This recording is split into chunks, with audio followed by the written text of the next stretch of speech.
When you're trying to get lean, one of the most important factors is to be able to find something low in calories and making it tasty. Canned tuna is a quick and easy way for you to consume your daily protein needs. I'll break that down into two departments: canned tuna in oil versus canned tuna in water.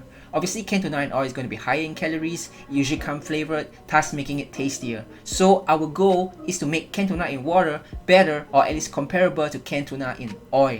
This recipe is going to set you back at a measly 227 calories and a whopping 36 grams of protein. What more, it's only 3 ingredients. Alright, welcome to my kitchen. I'm going to do 2 variations for this dish, 3 ingredient variant and a slightly more wholesome version if you're cooking for someone else as well.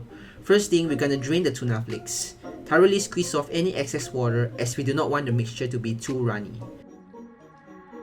Once drained, place it into a mixing bowl, add 1 egg, 1 tablespoon plain flour, and season to taste with salt.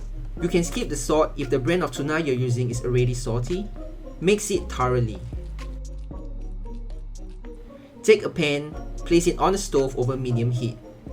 If you're very constrained on calories, spray over a light coating of 0-calorie oil spray.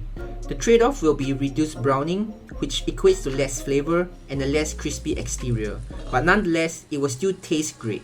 I usually go for the less oil version, but for the sake of this video, I'll add a good amount of oil to create a more visually appealing product. Place the tuna into the pan, spread it till you form a nice round shape. Cooking over one side for about 2 to 3 minutes. Flip it over, add a little more oil to help facilitate browning on the other side, as most of the oil would have been absorbed into the pancake by now.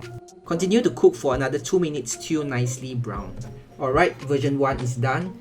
For the next variant, finely mince a clove of garlic. Place aside for now. Slice a few stalk of chives. Chives really do add a nice flavor to the dish. Reminds me of Chinese pancake. Whenever possible, also add chives to the 3 ingredient version. It will really take the dish up a notch. Now we'll fry the garlic. The traditional version doesn't require you to fry the garlic, so skip it if you cannot be bothered, but once again, frying it does make it tastier as well. Take the drained tuna and place it to a mixing bowl.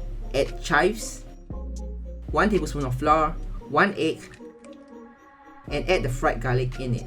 Mix well. You can also add chopped onions if you want to. I've seen people add red peppers, tomatoes, baby spinach. As long as you like it, you can put it in.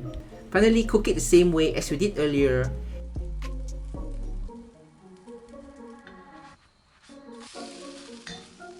And now we're done with our hearty and delicious Korean tuna pancake.